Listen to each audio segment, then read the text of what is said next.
Hello, welcome to the Man to Man podcast with me, Lloyd. In this podcast, we talk mental health, support, and breaking down barriers and stigmas attached to men's mental health.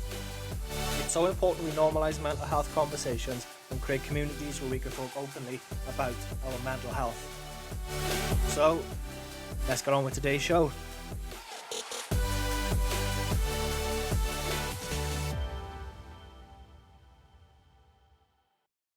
Tommo, welcome back. Lovely to see you.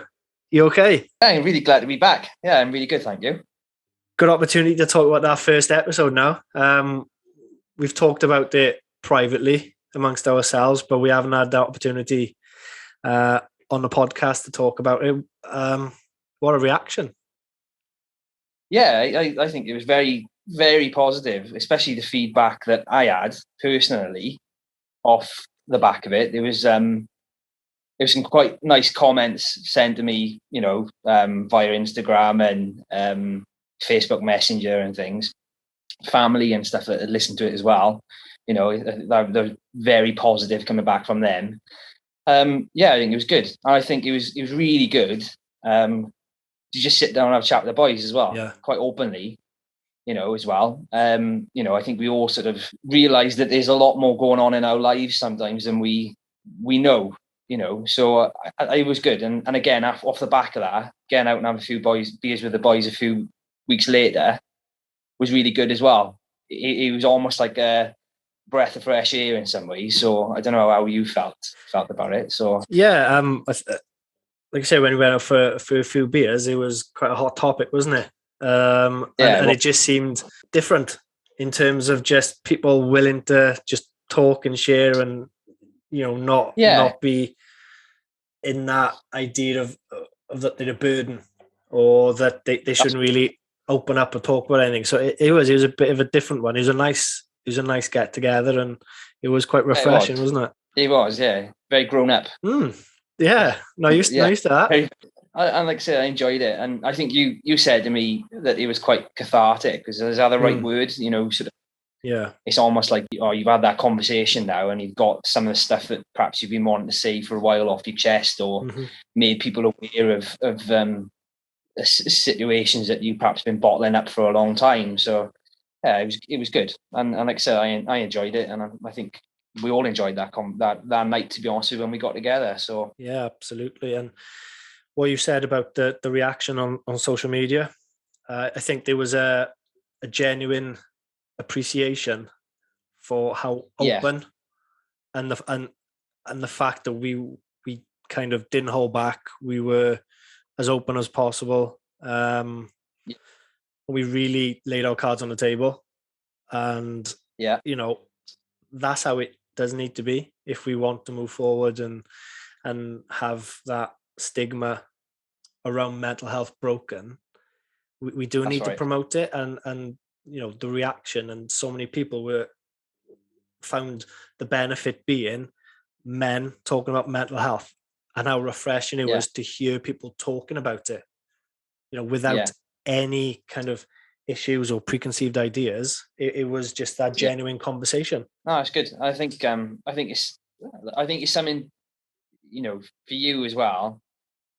I think it's something for you to be proud of. And I think a lot of the lads said afterwards, that, he was really brave to start this. And I think it was, like I said, I've said to you a couple of times, I think it's awesome. I think this is an absolutely fantastic thing that you're doing here now. And I think, I really do hope that, it gets the success and the recognition that it deserves, and, you carry on with it. And I think you've got my support, and I've said that from the very beginning. And I think that all your close friends and family as well are really supportive of this as well. So I hope it continues. No, I appreciate those kind words, and it's the bigger picture, isn't it?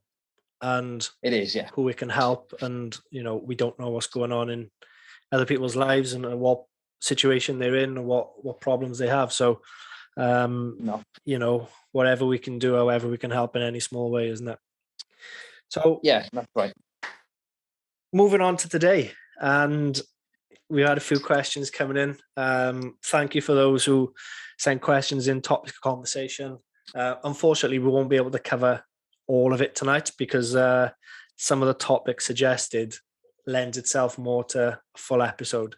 So we'll negotiate that further down the line.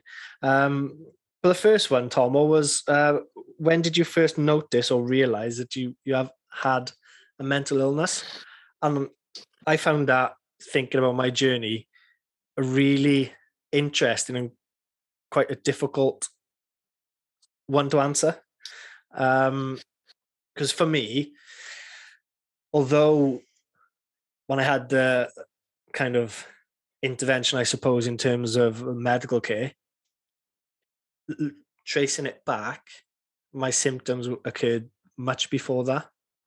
It was only when I only actually knew I had a mental illness when I was told by the doctor that it's depression and you're using medication. So looking back on it, I can clearly see when it started happening, and I could recognize the symptoms now looking back.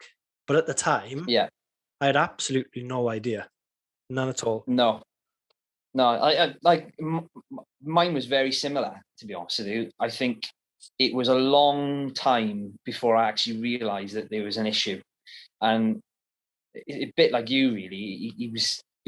I had to have a break when I knew that it was something really wrong, you know. And it was. I'm looking back now. I think I can sort of not pinpoint it, but I can gradually see myself getting worse. And the one thing with me was, I'm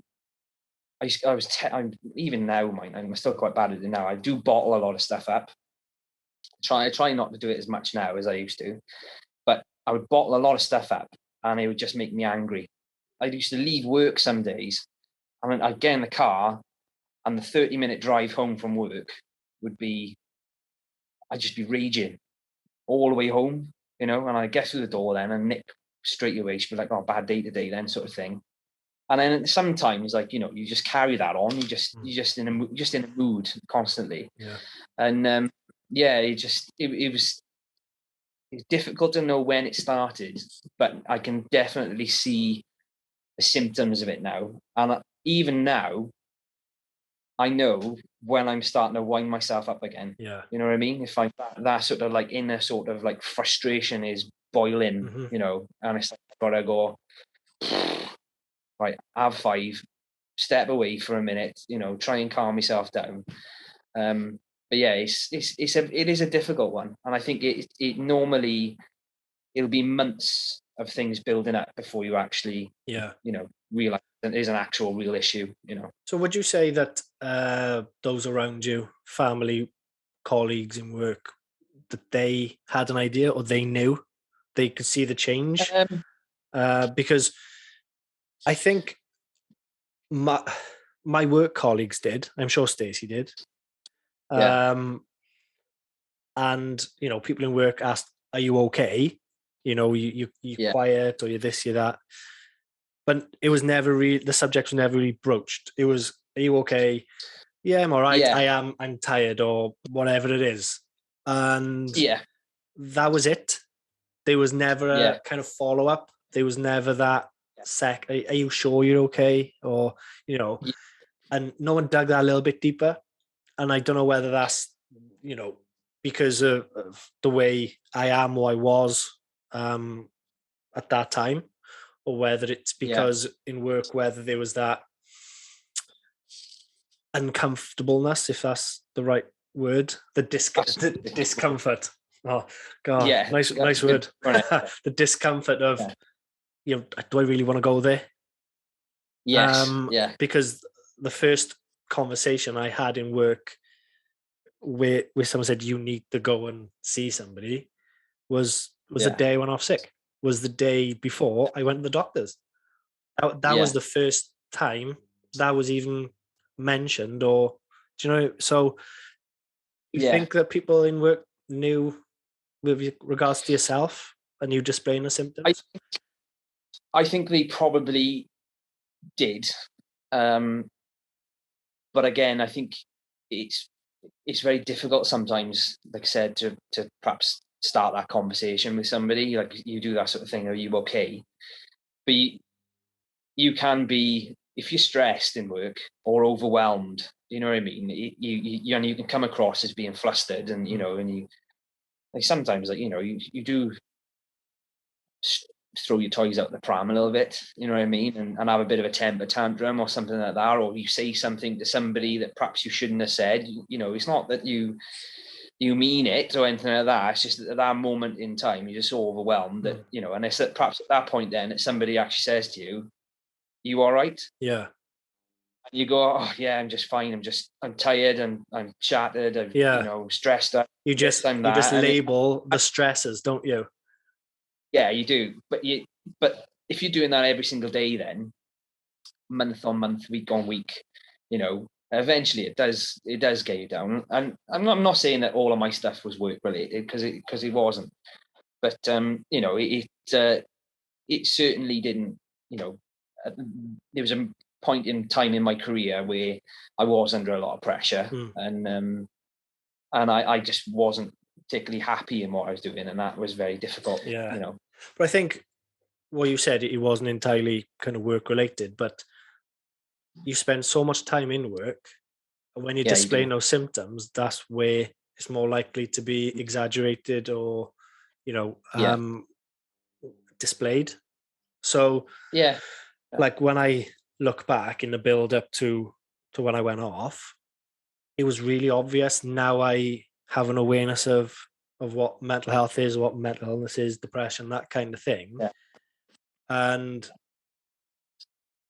I was, shattered all the time. I was turning up to work late. Well, not late, but as late as I could.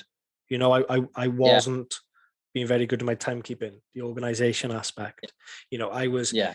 keeping myself to myself. I wasn't socializing, interacting with colleagues. I would Yeah. sit in my room, shut the door, keep them out. Yeah. So Yeah. all the telltale signs that Yeah. you know point to that amount mental illness, such as depression, really, really obvious and clear. But Yeah. I can only say that now because I am more aware and I am Yeah. more educated. Yeah. You So can you I think you learn to understand it.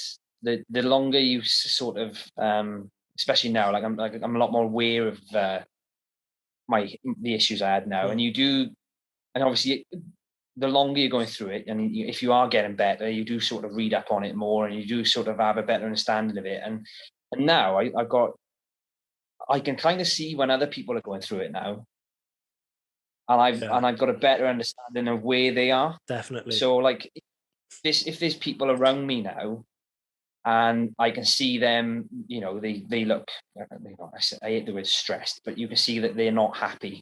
Yeah. Then you can kind of tell, Hmm. and then it's like, right, there's obviously something going on there. You know what I mean? Yeah. Is it work?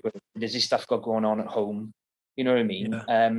So I can definitely spot it in people now. Hmm. Now that I've gone through it. So you've got more of that Uh, awareness, but also the empathy, that's right. Yeah, yeah. So and I that's can I so can important, definitely. isn't it?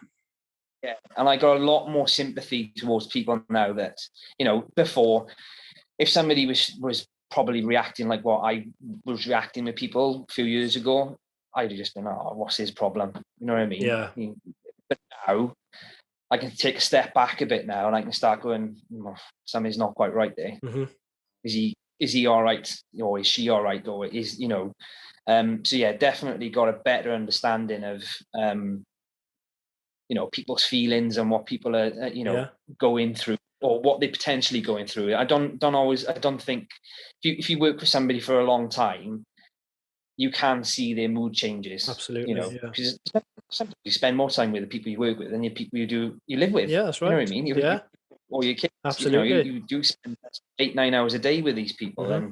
and you do get very close with people as well. You know what I mean? You get to learn about their family, their home lives, and again, sometimes if they are opening up to you about their home life and stuff like that, and they are having an event, and you can see, oh, yes, things are not quite going and as they should be, or he's having problems and stuff like that.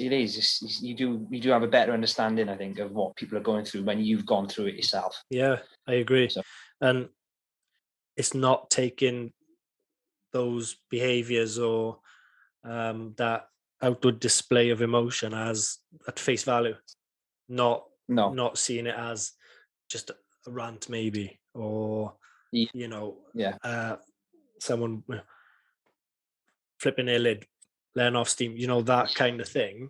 yeah, It can happen. Yeah, I'm not naive enough to think that every time someone does that is a sign of something, but yeah. it's not jumping to conclusions as well. Or it may be, That's is yeah, there a little bit more to it? If not, then fine. If it is, then yeah, can we have that conversation? yeah. That's right. Yeah, yeah, What kind of impact did yours have on your family and your home life? yeah. I think Because it must, from my experience, it looking back is a big effect, doesn't it? yeah, massive. And this is a question I asked you. And the reason why I asked this is because I wanted to see how it affected you and your family as Mm, well. Obviously, and I sat down with Nick earlier on because I said we were doing this tonight, and I asked her this question, and I said, looking back, I said, how do you think my depression and that affected you and Nora? And she said to me, she said, well, it still affects you now, mm, you know, yeah, and she she said, so she said, she's learned to live with it now, if that makes sense. yeah. Not that that's very nice to hear either, because No, I imagine it's been very difficult for her on times. You know, but she sort of knows when I'm having a bad day, because my mood is different, mm. or and it's not all the time. It's not. It's like every now and again you'll just get into this. Yeah, you You have just get into a those low, dips, don't you? You have the low. low mood a few days. Yeah, yeah. It's not all the time. It's not. But yeah, you'll have a low mood. But then what she also said to me, which was a bit of a surprise, was that when she's down and if she's going through a bit of something herself, I almost it's almost like I put on her then that, and it's my fault again. It's me again then, and my insecurities. It's like, oh, is there something more? Yeah, Is there more going on than what you're just telling me, sort of thing. So in mm, some ways, then she's like, just because I'm having a bad day doesn't mean I'm yeah, going through what you've gone through. Like you stop looking for more to a situation than mm, what there actually is. So I never really thought of it like that before. So yeah, it's probably had a quite a negative effect, on me and Nick over the years. Like, as for Nora, she's probably too young to notice. That's what I'd like to think anyway. yeah. Whether she would have picked up on that, you know, and as she gets older, she'd be a little bit different. I don't know. But yeah, it's definitely had an effect, Hmm. and I'd be lying if I said that, on times it probably has been really hard for Nick as well, to be honest. I think it's hard for any partner. So yeah, she put up with me for 16 years now. So, obviously doing something right. Yeah, she feels sorry for you. She could have probably given up a few times if she really wanted to, but she hasn't, so she stuck with me. Ah, So a good egg. yeah. What about you? Yeah, look, I was thinking about this today, like you said, coming on the podcast and knowing about answering this question. Looking back from where I am now, um, I can see that I must have been really, really difficult to live with. Um, Yeah, because obviously you had the build up to um, kind of having that breakdown, if you want to call it that. Then yeah, for a time afterwards as well, I know, and I was having, displays of anger, really, things, smallest things I was finding so yeah, frustrating. And I was really impatient, short fuse. yeah, Never done anything about it, never kind of lashed out to things, but the behavior, the way I spoke, yeah, I could, looking back now, like I said, I could tell. But yeah, at the time, um it wasn't that I didn't think anything of it, but I didn't know how to deal with those emotions and those yeah, those signs. yeah. I didn't have the coping strategies. Obviously, I No, wasn't in a good place. Um, yeah, but you know, it was pretty obvious that I wasn't um, easy to live with, I suppose. yeah, And you know, I, when I look back at that, I don't.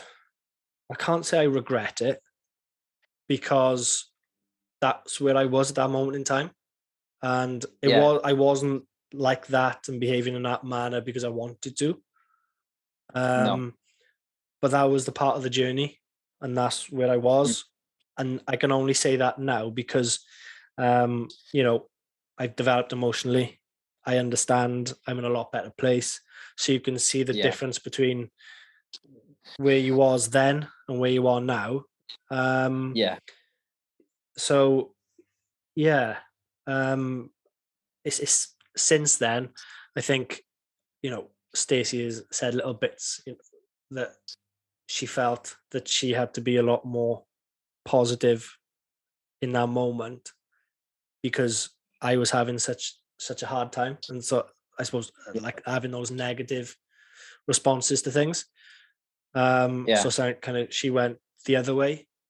So yeah. obviously that can't be healthy for her either. Yeah, Um, I totally get everything you just said there. It's very similar story to me and Nick in some ways. You know, all the emotions that you were talking about just then, I had that as well. mm, Um, and he must have been, like I said, so hard for Nick some days to sort of deal with that. yeah, You know what I mean? yeah. Um, so yeah, it's It's hard enough having the kids to look after and your day to day stuff to yeah, do without having an having that as adult, well. Yeah. yeah, having an adult child as well, having a bit of Yeah. A man child. tantrum, man child having a tantrum as well over something stupid. Yeah. Yeah, like Yeah. yeah, I totally get everything you said And today. like I said, I do. um, So I said I don't regret it because the only reason I said that is because we as humans tend to look negatively upon ourselves or beat ourselves up about things. And I suppose speak to ourselves and treat ourselves more harshly than we need to. If yeah, someone else was in that situation, what would you say to them? You know, yeah. Can I ask you a question? yeah. Did you have did you have like I know this is sounds stupid, like and again, I used to find like, you know, when you're in your quiet time, it's just Mm, you know, I just have like this inner voice in my head, just constantly talking, putting myself down, mm, things like that. Do you ever experience that sort of thing? Where I was like constantly like running over scenarios and stuff like that all the time, or yeah. if something hadn't gone to plan in the day and I'd be thinking, oh, what if I'd have said this, or what if I'd have done that, Mm, or what if I said this to this person, or like if I've upset somebody, or I'd just be constantly running over yeah. scenarios all the time in my head. You know what I mean? I just Like couldn't, overthinking them and the yeah, effects just it had. overthink. Yeah, just couldn't quiet myself. If that makes Mm. sense. I, Um, I wouldn't. I don't now, and I yeah, think that's because I'm trying to kind of look at things differently and with coping strategies or you know um the way I view myself currently. I suppose yeah, I will have previously. But mine was, I suppose, was more along the lines of, I suppose, just not being bothered. Do you know what I mean? I just really did not care. Yeah. Complete lack of motivation for anything. Yeah. Yeah.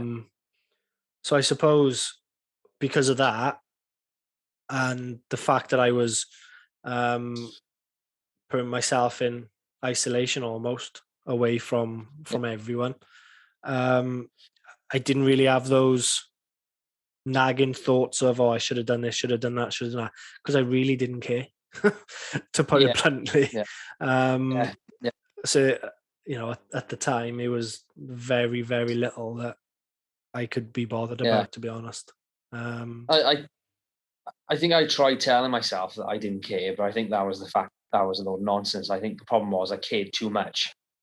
That was my issue. I cared too much about what people thought of me. Cared too much. I was probably a bit of a people pleaser. Mm, If that makes sense. You know, constantly wanted some kind of recognition or appreciation, then, or well done, or just I don't know what it is. I just constantly trying to. I don't know. Well, people please. That's the thing. Perhaps doing things I didn't do then as well, just to sort of say, "Oh, I've done that," because it keeps them happy then, yeah. or done, People's and then perceptions of you, or their views or opinions yeah, on you, mattered a lot. yes, it is, yeah, and I think I'm learning that, you can't live like that. You just got to, Mm, you got to be happy in yourself. And I try now that if those, I start getting that thing where I start talking to myself again, it's like you got to stop that, yeah. and that's it. Enough's enough. You're not doing that. You're not going down that route again. Hmm. And trying to snap myself out of it quite quickly. Yeah.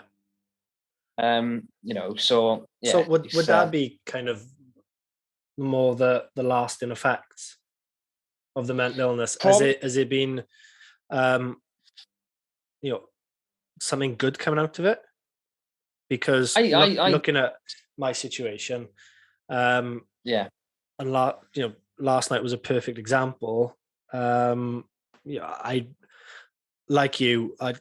Well, this week, I have been on a bit of a dip, kind of low yeah, mode. Again, lack of motivation and just generally like that fed up feeling, and it's quite hard to justify why snap. and things like, yeah, but yeah. So they said you were right, and I was like, yeah, fine, just flippantly. But then when digging deeper, we had Yeah, that conversation, and I think yeah, that's a good thing has come out of it, is the fact that, all right, I had to be pushed and coaxed, but to communicate that little bit yeah, more and to have those conversations, and yeah, it is uncomfortable, and I think it yeah. will be for however long, because I'm not used to it. But No, that's something good has come out of it, is that, do you know why I'm having a bit of a day of it, I'm having a bit of a time of it, this is yeah, getting to me, blah blah. And so I think that side of things has definitely improved, because it had to, it couldn't carry yeah. on the way it was and not communicating. No, and I think it goes back to what you were saying about having routines again. Before, and this is a conversation we've had before, but having routines that you kind of stick to. Mm. And my routine now is, like I said, I try and listen to a lot of positive stuff now. Even in the car going to work in the morning. Sort of almost to G myself up for the day, if that makes Mm. sense. It's very difficult in work with me. Like I work in an office. There's 24 guys around me all day going through different stresses, and we've all got different tasks on and things like this. Hmm. And it does get very hectic sometimes. And I come out to work some days and you are kind of like, oh, Yeah. and I have got to come home then, and I got to go for a run on a treadmill, or I got to do something. Like the one thing I've started doing in work is walking on my lunch Yeah. to get out of the office. get some fresh air, just go for a walk, you know. That's important. Yeah, just I think, like I say, just get into some routines that you know that can clear your head and just sort of start again. Really, uh, yeah, definitely, routines are a key. So, Lloyd, I got a question for you. Um, did your job impact your mental health? If so, why? And is there enough support for teachers in the modern day classroom environment? To start with, I think it's important to say that any job has its stresses, its pressures, Yeah, and all can be detrimental to your mental health. Um, we know that mental health is a continuum, and you never kind of fix solidly in one point. So, um, to answer that briefly, yes, it did have an impact on my mental health, and I think being a teacher and being in that environment is hard. And people have this perception that you turn up 9 o'clock and you go home 3:30, and then you have lovely holidays off when your feet up, you're relaxing, and that couldn't be further from the truth.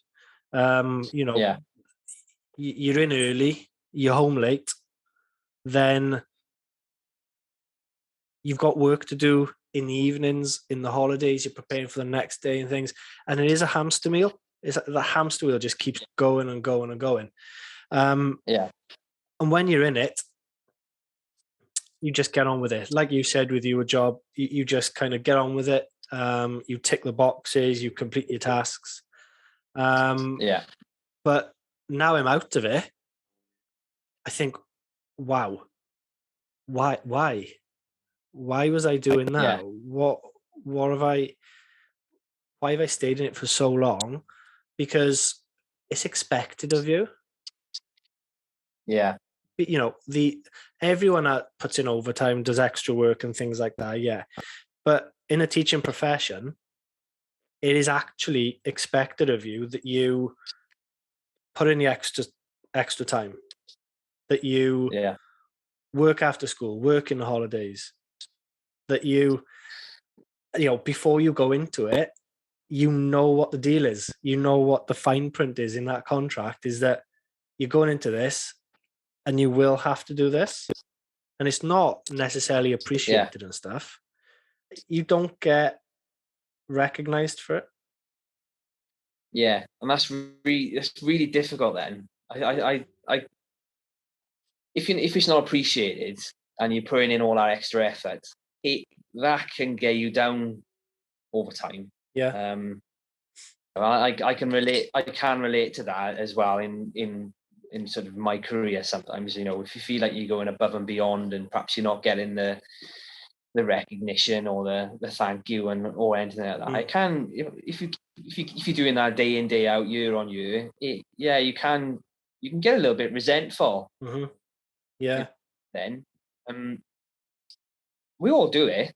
We do. I think everybody does it. They do. I've got the point in my job now where if there's something's come up, I'll stay on and I'll do the extra meetings and stuff like that. But I try and look at it now is like I'm in work for 8 hours a day, and in that 8 hours of the day, I'll give them everything I've got for 8 hours, and at the end of the day, I'll leave, I'll go home, and if I haven't finished it, I'll pick it up the next day. Mm-hmm. You know, like I'm unlucky like that. Some people can't do that. No. Um, but then there's some people, they get so wrapped up in their work that they start doing that and they start doing the extra couple of hours here, there, and every day, and then over time it sort of becomes expected of them. Then, Yeah. and I kind of learned as well that the more you do, sometimes the more you put yourself out, the more is more. Sometimes the more is expected of you then as well. I totally agree. Yeah. Yeah, it's difficult. You got to be very careful. I think, with your time sometimes. And You got to be willing to give a bit, but there's got to be a little bit of yeah, give back as well. Then I suppose. and So, that's what I found when I was teaching. Are those blurred lines between work and home? yeah, Because yeah, where in my current job, I've got that definitive, like, this is when work ends. This is when home life starts. Didn't have that at all as a teacher. I would come home, stay in my work clothes, play with the kids, whatever it is, wait till they go to bed, then I get my laptop out to do work. So that was pretty much every evening. Then weekends, I'd have to have time on a weekend to prepare for the following week. I'd have to do time in the holidays. So there wasn't any balance, and there wasn't any definitive. You don't get paid. No, You don't get paid for that, then, do you? no, exactly. That's And wrong. that's the thing is people say about teaching the great holidays and all that kind of stuff. You do work in your holidays, and you're not getting paid for that. They're your holidays. That's the time off. Yeah. For example, in the summer, we'd work in the summer because you'd find that to go back in September, you need to put some preparation in, whether it's planning, your resources, that kind of thing. So obviously you've got to work in the holidays there to do that. But then you may find that you've got to sort your classroom out.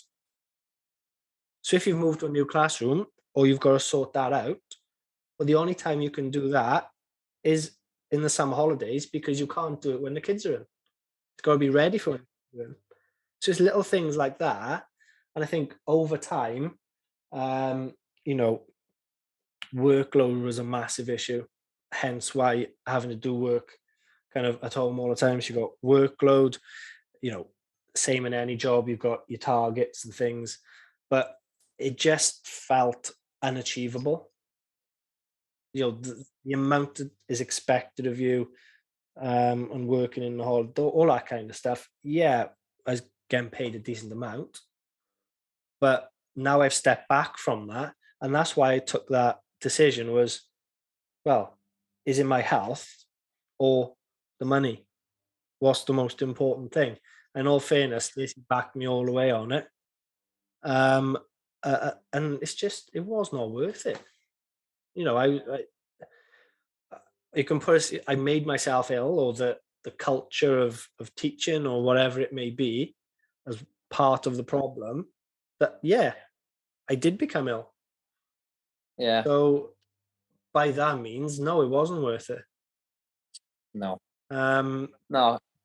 I get where you're coming from. Yeah, but in terms of the kind of environment and support and things like that, I just think that there needs to be more awareness of mental health and how mental health is impacted, what good mental health looks like, what poor mental health looks like, and just more of that education. Because I just think in terms of any business, any kind of school, any profession, that there's so many stresses involved in work.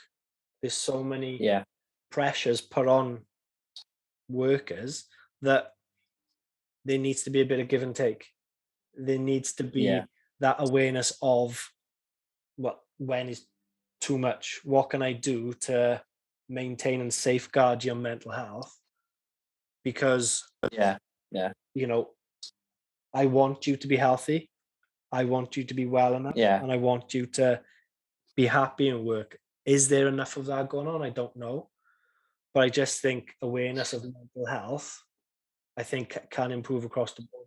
Yeah, I think you're quite right there. I think there's like I worked with the company I work for now for 20, maybe 21 years this year for me. I'll have been there. Like, I started there as an apprentice.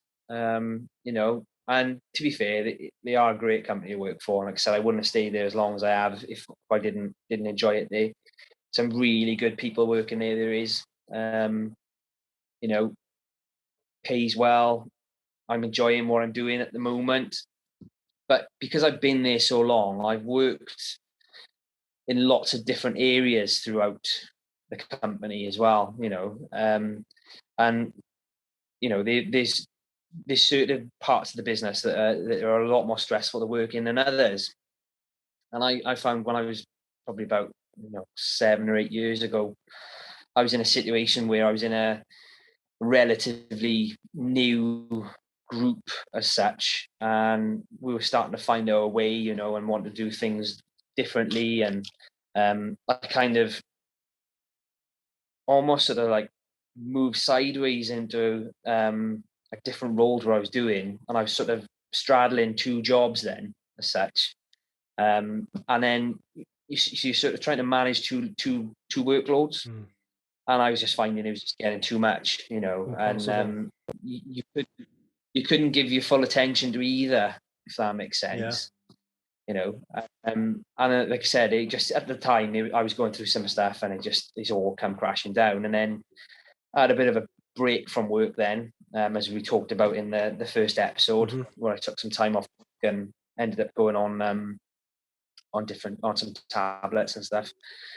And then after a couple of months of being on the tablets, I changed departments again, and that's where I work now. And it's a different culture in that department. Yeah. You've got your, like, what I'm skilled to do, and my job. I go in every day. I know what I'm doing. I know what the guys around me are all doing. I know who I need to speak to get what done now and things like that. So there's a bit more. You kind of you know what you're doing day to day. Yeah. Whereas I found when I was in my other role, it was frantic. It was like you're trying to cover too many bases, and it was a little bit of burnout with it. I think, to be honest with you, it just burnt me out, and I got into that thing of doing probably more than hours wise than I probably should have been as well, because I felt like the work was getting too much. And then I was going in at sort of 6 a.m. and doing 6 till 4, 10-hour days, 5 days a week, smashing in 50 hours, and it was just getting too much. I wasn't doing it all the time. But you might be doing those long days 2-3 times a week, every 2-3 weeks or something like that. Yeah. And if you feel like you're not getting anywhere, or the workload's not reducing, however much time you put in, there's still the same amount more to do. It's like you're constantly running all the time, and I never had a sort of a lull where you go, just keeping your head above water. And it's hard, and I do feel for anybody who's in a job like that, and especially, like, when you can see that people are struggling because they're in that mode. It is hard. It is. And it can be caused by lots of things. When a business or anything gets in there, it could be the staff shortages or skills based issues. You haven't got the right skilled people to do the jobs.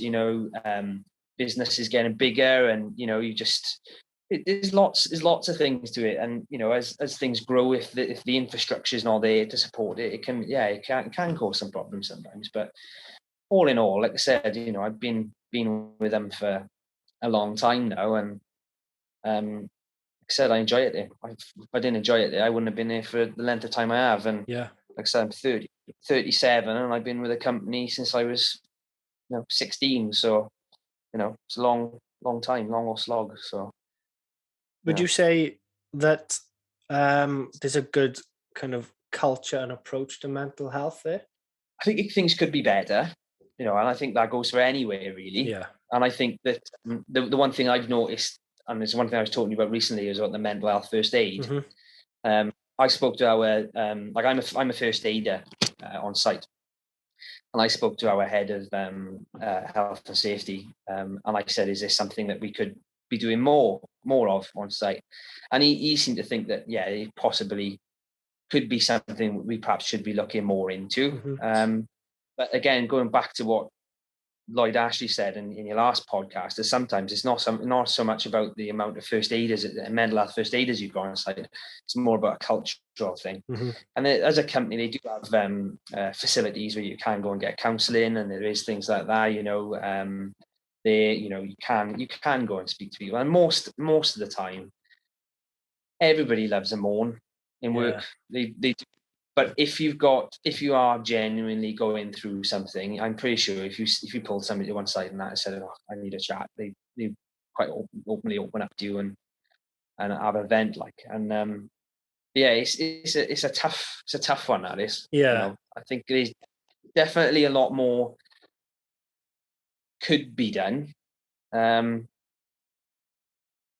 that's across the board. That is, I think, I think it's, and I think mental health in general is getting worse. Yeah. Yeah. It's getting worse. I think, not just. Well, is it getting worse, or are we just talking about it more? And it feels like I don't know. I think it's getting worse. I think there's a lot more pressures out there now, especially at the moment. You only got to turn the news on at the moment, and there's so much stuff going on in the world at the moment. It's very difficult not to get yourself down. Yeah. Everybody's bills are going up. There's a lot of negativity, isn't there? Everything's getting more expensive. Everybody's got, fortunately, like we're okay, but there's a lot of people who are not going to be okay. And when you think list those things, there's only it is only going to get worse. People I think it will. going to suffer with the mental side and within mental health, and you can, I wouldn't be surprised at all if the mental illness figures does increase, off the back of the pandemic and lockdowns and things, where we know that the mental illness figures are going to increase. It is, it is going to be much more of a problem. But even before that, the figures were shocking. It was on the decline. Even in children, I think it was 1 in 6 children have mental health problems, and that's before the pandemic. So, I come across something the other day when I was reading, and this was pre-pandemic, so I think it's about 2018. 15.4 million work days were lost through stress, anxiety, and depression. That's 15.4 million work days. It's an epidemic then, isn't that's it? Unbelievable. And that accounts for of all the number of days that people took off work, 50% was because of those 3 things. So over half was because of. So, and yet, what's being done about that? If workforces and managers and employers are seeing that, how much money is that costing them? Do you know what I mean? That's a crazy amount, and you just think, can there be more done? Is the awareness there? Is the investment there? Because I know a lot of things come down to money. A lot does come down to money. Let's be honest about it. It is it's very difficult. It is very, very difficult. It is, and that's a crazy number, mind. Yeah, I know. I couldn't believe it when I saw it. Obviously it can't be post-pandemic because of kind of working from home and that kind of thing. So, but yeah, I suppose it leads us on nicely to the next question in terms of what do you think needs to happen to improve the awareness around mental health? I know we've touched upon certain things so far and the awareness aspect. I got to be honest, growing up, it was never something that was discussed. No. Like you talk, and I was thinking about this today. Like we talk about physical health. Yeah. Mm-hmm. You go to the gym, you play football, you go out on your bike, go for a walk, you go running. Your physical health, you tend to look after, and that's the kind doctors. Of in school. In school, go to the doc. Yeah, you're in school, you play your sports and things like that. The mental health side of it was never really something that I felt was ever. I can't remember ever having anything taught. No, nothing at all. Nothing about dealing with feelings or. We talk about stigmas and society and the culture. Yeah. That comes back to the phrases of kind of man up, what are you crying for? or stop being a baby. All of those phrases is childhood summed up, in a nutshell. It was all those things that you always got told, and you had to be a certain way. If you were a boy, you're growing up, what are you crying for? Stop being a baby. What's that? What's that? And you never explored the emotional aspect. You were never allowed to. And if you were thought, it was deemed wrong or unmanly, wasn't it? I was quite a sensitive kid, and basically get on with it. You know what I mean? And then you just bottle stuff up, and I probably when I was younger, there was probably situations where I felt like I should have stuck up for myself a little bit more, but just didn't deal with things, and you just walk away from things, and definitely think more could have been done when you're kids. So I'd like for my daughter, I'd like her to be a lot more vocal, perhaps, or understanding, or have a better, know how to deal with things perhaps better than what I did. Whether that is, I don't know whether it's girls, I think perhaps a little bit better with things like that anyway.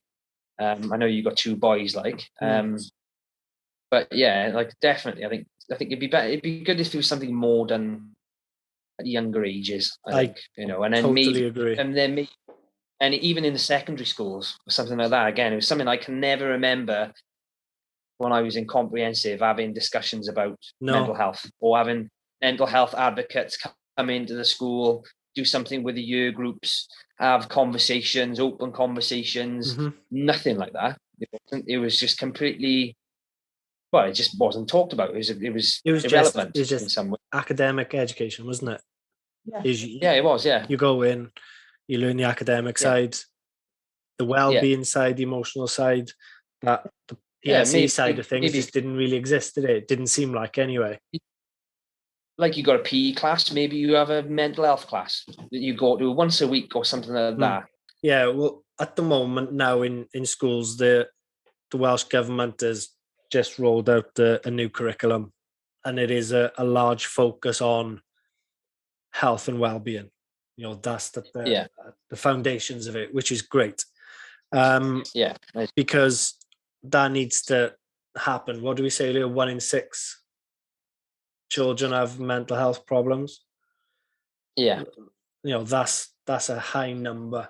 Look how young they are, and they're struggling at the moment with those. So I think it needs to be taught earlier. There needs to be awareness. They need to know what mental health is and how to open up if they're having problems, what can have a negative effect on their mental health, but also how to safeguard it and positively impact their own mental health. And it's having that rounded kind of knowledge and education of it, isn't it? And to know that all of those stigmas, the fact that if you're a boy, about crying or sharing your feelings and being a burden to people for opening up, it's all absolute nonsense. If we can get to them younger, that generation coming through then are going to be more emotionally intelligent, and they are going to be more self-aware. With regards to improving the mental health awareness aspect, I think the talking, there's a lot of promotion around talking now, isn't there? You got a lot of kind of groups and social media, there's podcasts, there's a lot of that being pushed, which is brilliant, and it needs to continue doing that.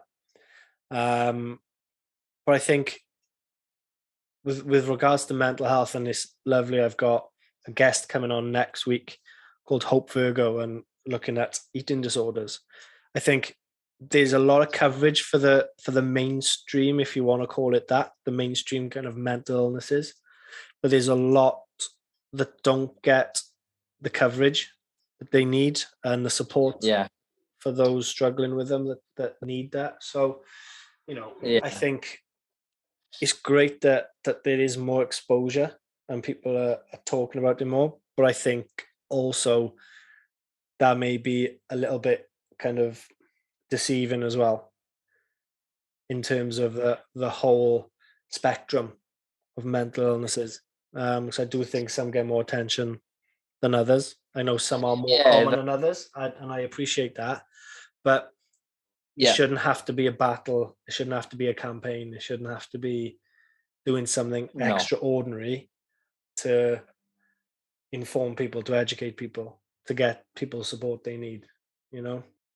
That was another question I was going to ask you, right? Is when you initially said you were thinking about doing this, you said to me that you needed a hobby because you no longer had the foot. Yeah. And you needed something to keep you busy. Yeah. Has this given you what you were hoping for? And is it filling that sort of that hole then, I suppose, and giving you that that opportunity to talk then?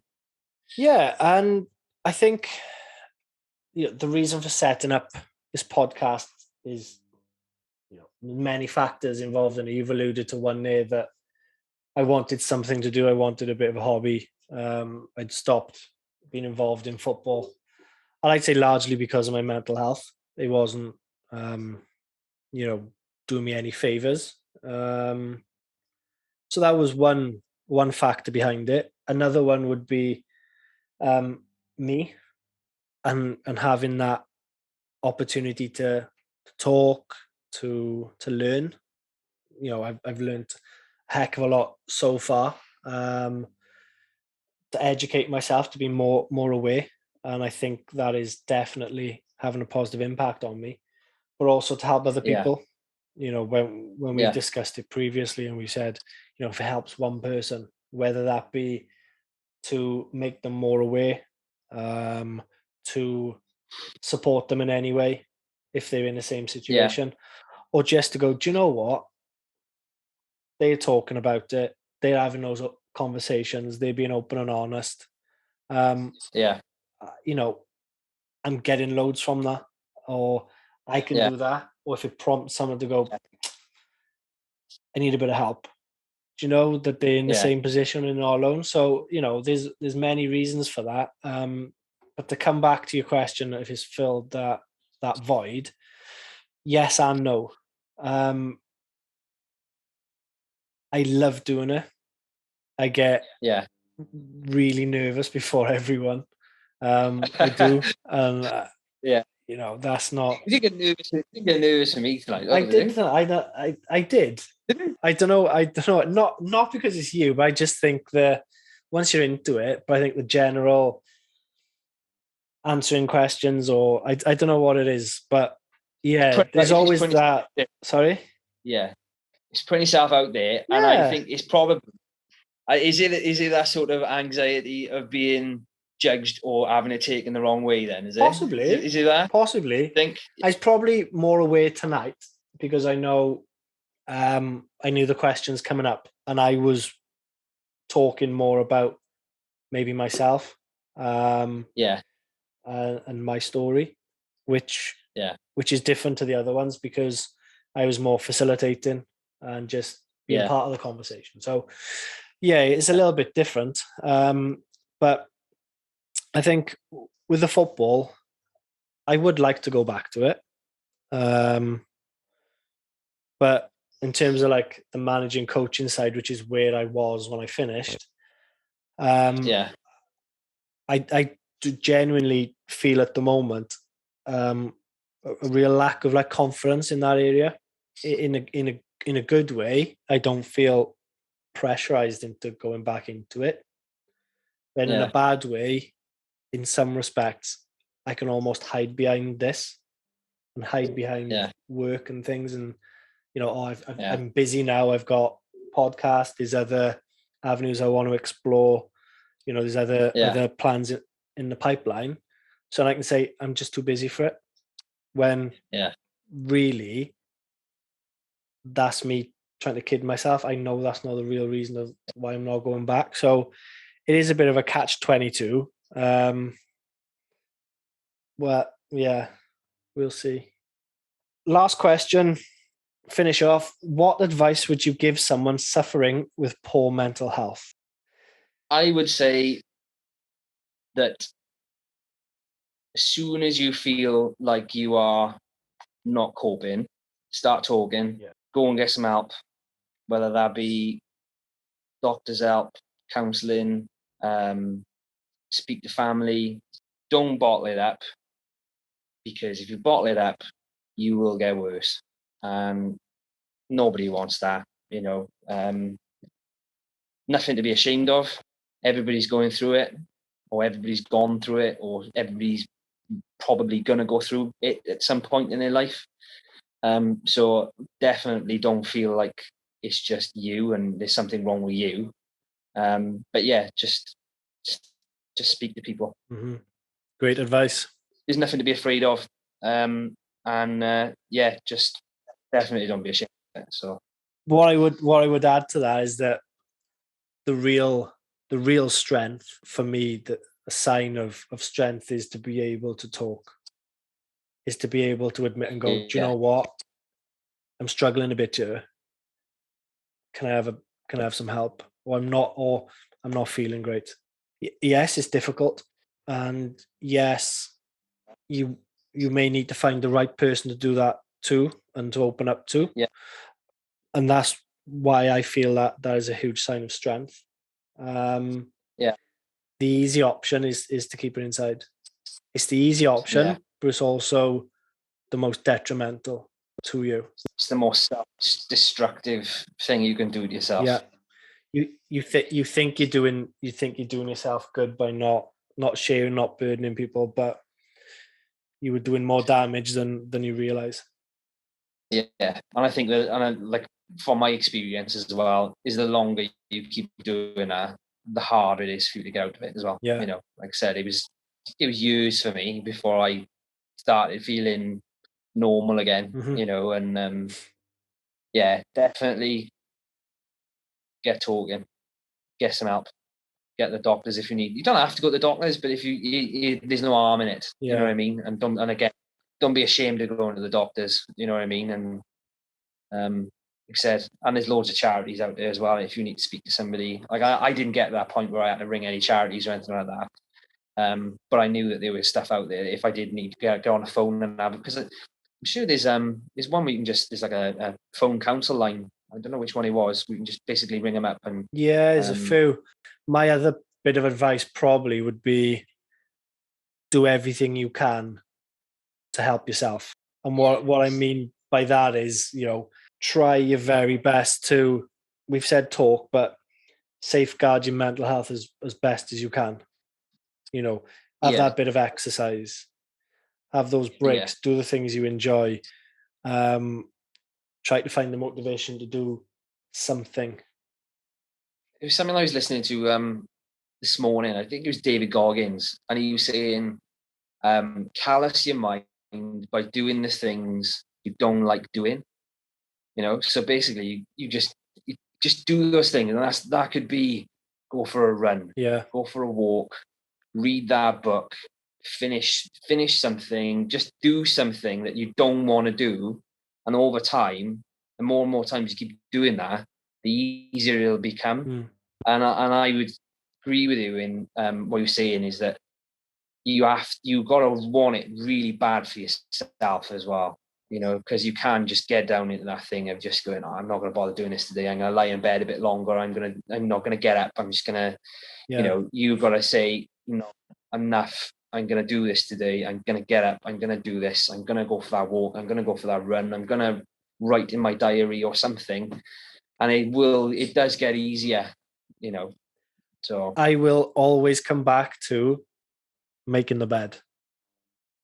Yeah. Always. Always come back to that. Making the bed, small wins. Set your day up. That's your first small win. That could snowball. And I do it now. Yeah.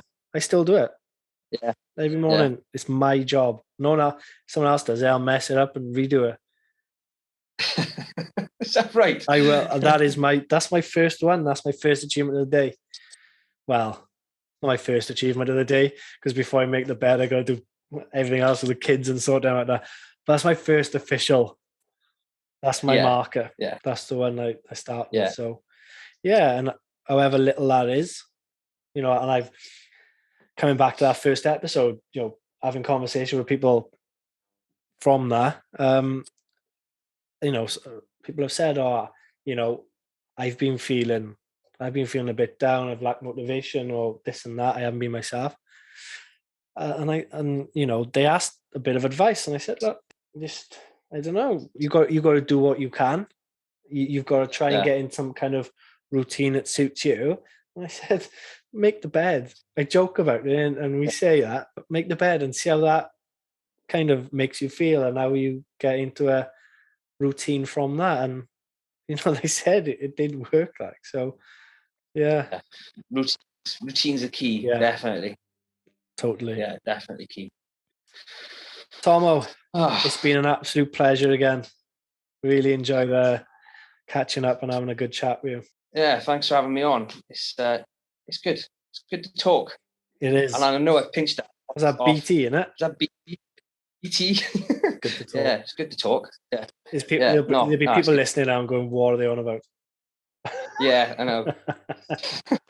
Cheers, Tommo. Really appreciate it, mate. Yeah, no, it's a pleasure. And good luck. I hope it goes well for you. Cheers, that. Don't forget to follow on Instagram @the_man-to-man podcast. And if you want to be involved in the show in any way, just get in touch. See you on the next episode.